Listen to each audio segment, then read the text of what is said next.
আমার বাবা যখন আমাকে হুইল চেয়ারে বসা দেখেছেন,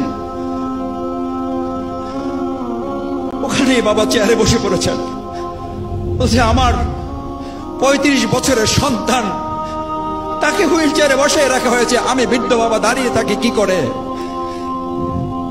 এখানে বলে যখন চেয়ারে বসে গেছেন, আমি চেহারার দিকে তাকিয়ে দেখেছি আমার বাবা কতটা অসুস্থ হয়ে পড়েছেন।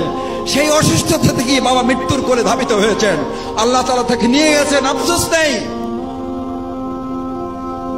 কিন্তু আমাকে যারা হুইল চেয়ারে বসিয়েছেন, আমার বাবা সেই দৃশ্য দেখার পর পুলিশের লোকেরা যখন সান্ত্বনা দিয়ে মাথায় হাত দিয়েছে, খালুজান একটু ধৈর্য ধরেন,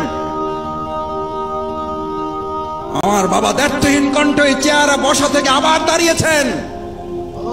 পুলিশের লোকেরা ভালো করে কান খুলে শোনো, আমার 4 ছেলেকে আল্লাহর দ্বীনের জন্য, ইসলামের জন্য বহু আগে তাদেরকে আমি আল্লাহর দ্বীনের মুজাহিদ হিসেবে দিয়ে দিয়েছি।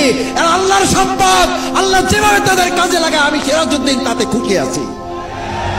আমাদেরকে কোনোভাবে থামিয়ে দেওয়া যাবে না।